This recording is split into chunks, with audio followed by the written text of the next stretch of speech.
کوئی بھی وہاں پہ آج تو اللہ آپ کو زیارت نصیب فرمائے، کچھ درخت لگا دیے گئے ہیں جو سدا بہار جو نا درخت ہے، ان کے پتے نہیں گرتے، لیکن 10 15 20 سال یا 50 سال کی پرانی تاریخ پڑھ کے دیکھیں وہاں پہ کچھ بھی نہیں تھا، جھاڑیاں بھی نہیں تھی۔ اس علاقے میں، اس صحرا میں جا کے بیٹھ جانا یہ حج ہو گیا۔ اب صرف بیٹھنا ہی حج نہیں ہے، اس بیٹھنے کے پیچھے ایک مقصد ہے، وہ اصل میں حج ہے۔ اس بیٹھنے کے پیچھے ایک یادگیری ہے، اس یادگیری کو تازہ کر لینے کا نام حج ہے۔ وہ یادگیری جب تک آپ کی عقل میں نہیں ہوگی، وہ بیٹھنے سے پہلے وہ مقصد آپ کی دماغ میں نہیں ہوگا، آپ کا بیٹھنا بھی وہاں پہ فائدہ مند نہیں ہوگا۔ وہ مقصد کیا ہے، وہ یادگیری کیا ہے؟ اللہ کے نبی ابراہیم علیہ السلام کو خالق نے حکم دیا، جب اسماعیل کی عمر 16 سال کی تھی نا، سماعت آپ نے بات فرما رکھی ہوگی، حکم ہوا کہ ابراہیم قربانی کرو۔ یہ خواب میں حکم نامہ تھا۔ ابراہیم علیہ السلام، یہ بات یاد رکھیں، نبی کا کوئی بھی خواب ہے وہ حقیقت ہوتا ہے، نبی کا خواب جھوٹا نہیں ہوتا، اور نبی کا خواب ہمارے خوابوں کی طرح وہم نہیں ہوتا اور وسوسہ نہیں ہوتا۔ شیطان نبی کے دماغ میں وہ اپنا وسوسہ نہیں ڈال سکتا، یہ بات یاد رکھیں۔ نبی کا ہر خواب، ہر عمل، ہر بات یہ اللہ کی مرضی کے مطابق ہوتی ہے۔ خواب میں یہ پیغام ملا ابراہیم قربانی کرے، صبح اٹھے، چونکہ خواب سچا تھا، نبی کا خواب تھا، آپ نے 100 بکرا لیا اور راہ خدا میں قربان کر دیا۔ 100 بکرا آپ نے لیا، راہ خدا میں قربان کر دیا۔ دل مطمئن ہو گیا کہ میں نے رب کے خواب کی تعبیر شرمندہ حال تک پہنچا دی اور قربانی میں نے کر دی۔ رات کو سو گئے، پھر خواب آئی ابراہیم قربانی کرو۔ خیال آیا میں نے کل تو قربانی کی تھی، 100 بکرا راہ خدا میں قربان کیا، اب پھر حکم ہے قربانی کرو، تو لہٰذا کوئی بات نہیں، میرے پاس اور بھی جانور ہیں۔ آپ نے 100 گائے راہ خدا میں قربان کر دی۔ اگلے دن مطمئن ہو گئے، رب کے حکم کی میں نے تعمیل کر دی اور قربانی میں نے کر دی۔ پھر خیال آیا، پھر خواب آیا، اگلی رات، تیسری رات، ابراہیم قربانی کرو۔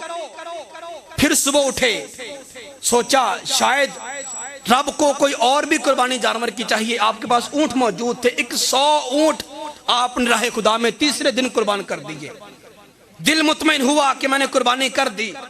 پھر جب رات کو سوئے تو پھر رات کو خواب آیا، ابراہیم ہم نے تمہیں بار بار کہا قربانی کرو۔ عرض کیا خواب کے اندر، مولا میرے پاس بکرے تھے، میں نے 100 تیرے نام پہ قربان کر دیے، میرے پاس گائیاں تھی، میں نے 100 گائیں بھی قربان کر دی، میرے پاس اونٹ تھے، میں نے 100 اونٹ بھی قربان کر دیے، مولا اونٹ سے بڑا میرے پاس کوئی حلال جانور نہیں تو وہ بھی قربان کر دیتا، مولا مجھے سمجھ نہیں آ رہی کہ تو کس چیز کی قربانی مانگتا ہے۔ تو حکم نامہ جاری ہوا، ابراہیم ہم تجھ سے سب سے پیاری چیز کی قربانی مانگتے ہیں۔ یہ اشارہ خالق نے دیا کہ جو چیز تمہیں سب سے زیادہ محبوب ہے وہ قربان کرو۔ سمجھ ابھی بھی نہ آئی کہ کس جانور کی قربانی رب مانگ رہا ہے۔ چوتھی صبح ہوئی، یہ دیکھیں یہاں سے آپ کو میں حج کا مین مقصد بتانے لگا ہوں کہ عرفات میں آپ نے کیوں بیٹھنا ہے، اس کے پیچھے حکمت کیا ہے۔ اب چوتھی صبح ہوئی اور یہ صبح 9 ذی الحج کی تھی، 9 ذی الحج کی تھی۔ 9 ذی الحج کو آپ نے یہ چوتھا خواب دیکھا۔ صبح فجر کی نماز کے بعد آپ بن بتائے سیدہ حاجرہ سے ملنے کے لیے آپ آئے ہوتے ملک شام سے، بن بتائے آپ سوچتے خانہ کعبہ سے اس طرف کو نکل پڑے، چلتے سوچتے گئے تقریباً بھی 7-8 کلومیٹر کا فاصلہ آپ نے پیدل اکیلے پہاڑیوں میں طے کر لیا۔ یہ تقریباً اتنا سفر بن جاتا ہے میدان عرفات اور حرم کعبہ کا۔ آج کل سواریاں ہیں، وہاں پہ اس وقت پیدل سفر تھا، پہاڑیاں تھی، تو آپ نے اتنا سفر طے کر لیا۔ سوچتے آپ کو پورا دن گزر گیا کہ رب نے مجھ سے کون سی چیز طلب کی ہے، کس چیز کی وہ ڈیمانڈ کر رہا ہے، کیا وہ اس کا مطالبہ ہے، کس چیز کی قربانی اسے چاہیے۔ سوچ کے سارا دن آپ نے وہاں میدان عرفات میں گزار دیا۔ میدان عرفات میں گئے، وہاں پہ بیٹھ گئے۔ 9 ذی الحج کی صبح سے لے کر شام تک میدان عرفات میں یوں سر پکڑ کے بیٹھے رہے۔ آخر میرا رب مجھ سے چاہتا کیا ہے، اس کی مجھ سے ڈیمانڈ کیا ہے، تقاضا کیا ہے۔ جب شام ہوئی مغرب کی اذانیں میدان عرفات میں آپ کو ہو گئیں، عقل نے کوئی فیصلہ نہ کیا اور کوئی سمجھ نہ آئی کہ رب کیا چاہتا ہے، لیکن یہ جو بیٹھنا تھا نا میدان عرفات کے اندر، یہ خالق کائنات کو اتنا پسند آیا، خالق کائنات نے حکم نامہ جاری فرما دیا ہر اس بندے کے نام جو حج کرنے کے لیے میدان عرفات اور حرم کعبہ میں چلا جائے۔ فرمایا اے بندہ مومن، یاد رکھ تو نے حج کے ارکان کی ادائیگی کر لی، لیکن جب تک میرے خلیل کی اس ادا کو زندہ نہیں کرے گا، میرا ابراہیم یہ سوچ لے کر، یہ اپنے اندر یہ بات لے کر میدان عرفات میں گیا تھا کہ میرا رب مجھ سے چاہتا کیا ہے، اس کے مجھ سے تقاضے کیا ہیں، ڈیمانڈ کیا ہے۔ فرمایا جب تک تو یہ سوچ لے کر میدان عرفات میں جا کے ایک پل کے لیے بیٹھتا نہیں ہے اور میرے خلیل کی سنت کو زندہ نہیں کرتا، ہم تجھے حج کا ثواب ہی نہیں دیں گے۔ میدان عرفات کا یہ خاص رکن ہے، اور اس رکن کے پیچھے یہ والی بات ہے، اس مقصد کے ساتھ میدان عرفات میں بیٹھنا ہے، انسان وہاں پہ جا کے سوچے کہ میرے رب کی مجھ سے ڈیمانڈ کیا ہے، میں دنیا میں آیا ہوں تو کیوں آیا ہوں، میرے آنے کا مقصد کیا تھا، مجھے خالق نے پیدا کیوں کیا۔ جب بندہ وہاں پہ سوچے گا نا تو ایک ہی بات دل و دماغ میں آئے گی کہ وَمَا خَلَقْتُ الْجِنَّ وَالْإِنسَ إِلَّا لِيَعْبُدُونِ، خالق نے مجھے صرف اور صرف اپنی عبادت ہی کے لیے پیدا کیا تھا، میں تو مقصد ہی بھول گیا، میں تو دنیا داری کے اندر مصروف ہو گیا اور میں نے وہ اپنے اصل مقصد کو بھلا دیا۔ تو جب یہ سوچ تمہیں آ جائے گی، تمہارے اندر یہ بات پیدا ہو جائے گی کہ میں نے تو پیچھے ساری ضائع کر دی، اصل مقصد تو میرا رب کی یاد تھی، اس کی عبادت تھی، تو فرمایا جب یہ مقصد تم نے سمجھ لیا، اپنی پہچان کر لی، تمہیں حج کا ثواب دے دیں گے۔ یہ ابراہیم علیہ السلام کے اس عمل کی یادگیری ہے۔ حضرات ذوالفقار، حج کے ارکان سارے کے سارے کسی نہ کسی نبی، کسی ولی کی یادگار ہیں جن کو ہم جا کے وہاں پہ اپناتے ہیں۔ مینا دیکھ لیں، مینا میں دیکھ لیں جمرات کو، جب وہ کنکریاں ماری جاتی ہیں اس عمل کو دیکھ لیں، جمرات کو کنکریاں مارنا۔ اب یہ ایسے ستون ہے وہاں پہ، چاروں طرف میں بڑے بڑے پل بنے ہوئے، 3 اوپر نیچے منزلیں ان کی، اور کچھ لوگ درمیان میں بھی چل رہے، جس طرح خانہ کعبہ کا یہاں پہ ہے نا طواف کیا جاتا، وہاں پہ اس کے ارد گرد بھی ایسے چکر کاٹنے بندے، چکر تو کاٹنا طواف کی نیت سے نہیں ہوتا، لیکن وہاں پہ کھڑے ہو کر ستون کو پتھر مارنے، ستون کو پتھر مارنا یہ بھی بات ہوتا ہے، عقل نہیں مانتی، لیکن شریعت کہتی ہے ایسا کرو گے تمہیں حج کا ثواب دیا جائے گا، نہیں کرو گے تمہارا آنے جانے کا صرف چکر ہی پڑے گا، یہ عبادت نہیں بنے گی۔ اب ستون کو پتھر مارنا یہ کیا، اس میں کیا حکمت ہے؟ اصل میں جب ابراہیم علیہ السلام اپنے بیٹے اسماعیل کو لے کر وادی مینا کی طرف جا رہے تھے، وہ جب قربانی کا حکم 4تھی رات کے بعد جب سوچ کے گھر آئے نا، تو پھر رب نے فرمایا کہ ابراہیم ہم تجھ سے تیرے بیٹے اسماعیل کی قربانی مانگتے ہیں۔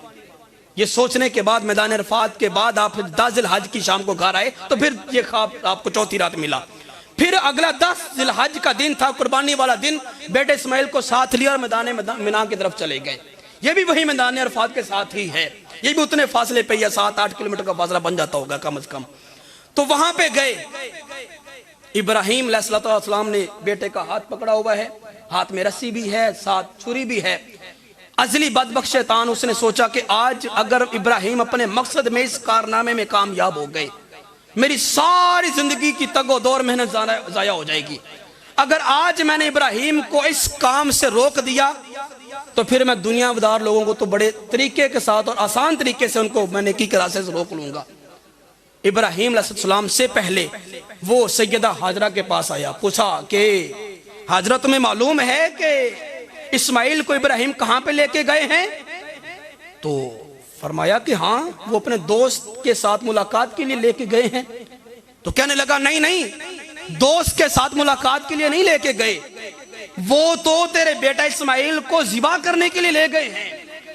تو فرمایا کہ اے بڑے شخص، بھلا کوئی شفیق باپ بھی اپنے بیٹے کو قربان کرے گا؟ تو کہا کہ مجھے لگتا ہے کہ یہ انہیں رب کی طرف سے حکم ہے۔ اتنی بات تھی کہ سیدہ ہاجرہ نے فرمایا دفع ہو جا، اگر رب کا حکم ہے تو میرا تو اسماعیل ہے ہی ایک، اگر رب مجھے 100 اسماعیل بھی دیتا نا اور مجھ سے مانگتا تو میں ایک ایک اپنے ہاتھوں سے تیار کر کے بھیجتی اور کہتی ابراہیم جا رب کے نام پہ قربان کر کے آ جانا، میرا تو ہے اسماعیل، جا چلا جا۔ وہاں سے مایوس ہوا، اسماعیل کے پاس آیا، وہی سوال کیا، اسماعیل جانتے ہو کہ تمہارا باپ تمہیں کہاں پہ لے کے جا رہا ہے؟ تو کہا ہم دوست کے ساتھ ملاقات کے لیے جا رہے ہیں۔ کہا نہیں، وہ تو تمہیں آج ذبح کر دے گا، قربان کر دے گا۔ کہا بھلا یہ کیسے ممکن ہے کہ باپ بیٹے کو قربان کرے؟ اس نے کہا کہ شاید یہ انہیں رب کا حکم ہے۔ اسماعیل چونکہ ماں کی تربیت میں رہے تھے، سیدہ ہاجرہ کی، باپ کی تربیت کا تو موقع ہی نہ ملا، لیکن نبی ہوتا ہی وہ ہے جس کو ماں باپ کی تربیت کی حاجت بھی نہیں ہوتی۔ رب خود عرشوں سے ان کو پڑھا سکھا کے بھیجتا ہے۔ یہ آداب خدا بند ذوالجلال نے خود سکھائے تھے۔ فرمایا کہ اے شیطان تو مجھے نیکی سے روکتا ہے، میری تو زندگی ہی ایک ہے، اگر مجھے میرا خدا بار بار زندگی دے اور بار بار میرے گلے پہ چھری چلانے کا میرے باپ کو حکم دے، میں اسماعیل بار بار قربان ہوتا رہوں۔ مایوس ہوا، ابراہیم کے پاس آیا، کہا ابراہیم کیا کرنے لگے ہو؟ بھلا بیٹا قربان کرنا بھی عبادت ہے؟ جو تم نے رات کو خواب میں دیکھا ہے، خواب جھوٹے بھی تو ہوتے ہیں، خواب وہم اور خیالات بھی تو ہوتے ہیں۔ خواب کو تم آج تعبیر میں لانے کے لیے بیٹا ذبح کرنے جا رہے ہو؟ کوئی ہوش کے ناخن لو، ایسا نہ کرو۔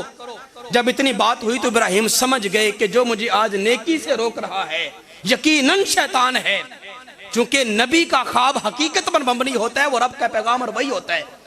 تو آپ نے زمین سے ایسے کر کے 7 پتھر اٹھائے، چھوٹے چھوٹے کنکر، جس طرح چنا ہوتا ہے نا ہمارا کھانے والا دال چنا، تو چنے کی مقدار کے مطابق آپ نے 7 کنکر اٹھائے اور اٹھا کے آپ نے اس شیطان کو مارے۔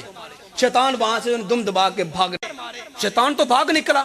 لیکن آج ہزاروں سال گزر گئے، بندہ مومن جب بھی حج پہ جاتا ہے وہ ان ستونوں کو جا کے کنکر مارتا ہے۔ اب ستون کو کنکر کیوں مارے جاتے ہیں؟ سرکار نے فرمایا جب بھی حج کے ایام آتے ہیں ملائکہ شیاطین کو پکڑ کے ان ستونوں کے ساتھ باندھ دیتے ہیں، ستونوں کے ساتھ باندھ دیتے ہیں۔ اب تم بھی 7 پتھر پکڑو اور ان شیطانوں کو مارو۔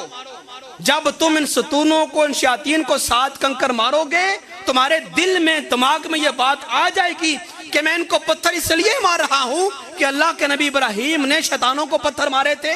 وہ تمہاری سوچ، وہ نظریہ تمہیں حج کے درجے پہ فائز فرما دے گا اور تمہیں حج کا ثواب دے دیا جائے گا۔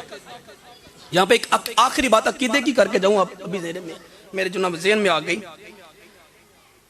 ہم چونکہ اہل سنت و جماعت ہیں، جب بھی ہم اذان سنتے ہیں، ختم پاک سنتے ہیں، دیگر جگہوں پہ آپ سرکار کا نام سنتے ہیں نا، تو ہم اپنے انگوٹھوں کو چوم کر اپنی آنکھوں پہ لگا لیتے ہیں، انگوٹھے چوم کے آنکھوں پہ لگاتے۔ یہ سرکار کا فرمان بھی ہے، آدم علیہ نبی نام کی سنت ہے۔ جب آپ جنت میں چلا کرتے تھے نا آدم علیہ السلام، تو آپ کے پیچھے پیچھے ایک آواز آتی تھی، الصلاۃ والسلام علیکہ یا رسول اللہ۔ آپ پیچھے مڑ کے دیکھا کرتے لیکن کوئی کہنے والا نظر نہ آتا۔ ایک دن پوچھ لیا کہ مولا میں جب چلتا ہوں میرے پیچھے سے درود و سلام پڑھنے کی آواز آتی ہے، تو یہ پڑھنے والے کون ہیں اور کن کے اوپر پڑھا جاتا ہے؟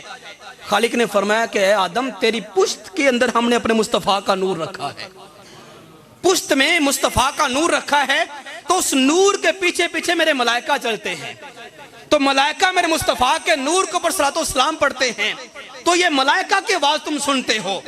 عرض کیا مولا اتنا خاص محبوب جس کو ملائکہ سلام پیش کرے، مولا پشت میں کیوں رکھا؟ کبھی مجھے بھی تو زیارت کروانا، اس نور مصطفیٰ کی تجلی میں بھی تو دیکھوں۔ خالق نے فرمایا اگر دیکھنا چاہتا ہے تو پھر اپنے انگوٹھوں کے ناخنوں میں دیکھ۔ آدم علیہ السلام نے اپنے انگوٹھوں کے ناخنوں میں دیکھا، خالق نے نور مصطفیٰ کو پشت سے چلا کر انگوٹھوں میں ظاہر فرما دیا۔ وہی شکل و صورت جو سرکار کی دنیا مبارک میں تھی، اس شکل و صورت کے ساتھ آدم علیہ السلام نے سرکار کو جنت میں دیکھا۔ جب دیکھا تو چوما، محبت میں آ کے، جس سے محبت ہوتی ہے بندہ چومتا ہے، چوما اور چوم کے آنکھوں پہ لگایا، لگا کے کہا قرۃ عینی بکا یا رسول اللہ، حضور میری آنکھوں کی ٹھنڈک تو آپ کے نام کے صدقے سے ہے، میری آنکھوں کی ٹھنڈک تو آپ کے ذریعے سے ہے۔ جب چوم کے آنکھوں پہ لگایا نا، دل کو بڑا سکون ملا۔ تو سرکار نے فرمایا جو بندہ میرے ابا آدم علیہ السلام کی سنت کو زندہ کرے گا، خالق کائنات اس بندے کی آنکھوں میں کبھی اندھیرا نہیں آنے دے گا، اس کی بینائی کبھی کمزور نہیں ہوگی۔ ہم سنت کو زندہ کرتے اپنے باپ آدم علیہ السلام کی۔ اعتراض یہ لوگ کرتے ہیں کہ جب تم آدم کی سنت کو زندہ کرتے ہو، آدم کو تو وہ سرکار کا چہرہ مبارک نظر آیا تھا، انہوں نے تو دیکھ کر چوما، تمہیں تو دکھتا ہی کوئی نہیں۔ سرکار کا عکس، سرکار کا چہرہ مبارک، تم اپنے انگوٹھے کیوں چومتے ہو؟ دکھے تو چومو، جب دکھتا ہی نہیں تو چومتے کیوں ہو؟ میں نے کہا بھائی بات اصل میں دیکھنے یا نہ دیکھنے کی نہیں ہے، بات ہے یار کی اداؤں کو اپنانے کی، بات رب کے محبوبوں کی اداؤں کو اپنانے کے نام ہے۔ حج کے ارکان کی میں نے ابھی ساری گھنٹہ گفتگو کی ہے، یہ سارے ارکان کی ادائیگی ہم اس لیے کر رہے ہیں کہ رب کے یار یہ ارکان ادا کر گئے ہیں، رب کے یار، رب کے مقرب اور اولیاء کرام ان اداؤں کو کر گئے ہیں، تو ہم ان اداؤں کو زندہ کر رہے ہیں۔ میں نے کہا جب تم میدان منا میں ہو کر آگے جمرات کے پاس جاتے ہو، شیطان کو کنکر مارتے ہو، کیا وہاں پہ تمہیں شیطان دکھتا ہے جس کو تم 7 پتھر مار رہے ہو؟ ہر بندے کو حکم ہے کہ شیطان کو 7 پتھر مارو۔ جب تمہیں شیطان دکھتا ہی نہیں تو پھر تم پتھر کیوں مارتے ہو؟ دکھے تب مارو نا۔ سنے کہا نہیں وہ تو بھئی حج کا رکن ہے، وہ تو ایک رب نے حکم دیا کہ یہ ایسا کرنا ہے۔ تو فرمایا، میں نے کہا جب بھئی تمہیں وہ ایک تمہاری محبت کا تقاضا ہے یا حج کے ارکان میں سے ایک رکن سمجھتے ہو، تو ہم یہ بھی سرکار کی محبت کا ایک ذریعہ سمجھتے ہیں۔ دکھنے کی بات نہیں ہے، دکھے یا نہ دکھے، یہ رب کے مقرب لوگوں کی اداؤں کو زندہ کروانے کا نام ہے۔ وہاں پہ رب ابراہیم کی سنت، اسماعیل کی سنت ہر بندے سے زندہ کروا رہا ہے، ہم وہاں پہ وہ بھی زندہ کرتے ہیں، گھر میں آ کے آدم علیہ السلام کی سنت بھی زندہ کرتے ہیں۔ حضرت ابوبکر، حج کے جتنے بھی ارکان ہیں، ان ارکان کی ادائیگی کے پیچھے کسی نہ کسی رب کے مقرب کی کوئی نہ کوئی نسبت ہے۔ ان نسبتوں کو زندہ کرنے کا نام حج ہے۔ اللہ تبارک و تعالیٰ ان نسبتوں کے ساتھ پیار کرنے کی اور ہمیشہ ان کو زندہ کرنے کی توفیق عطا فرمائے۔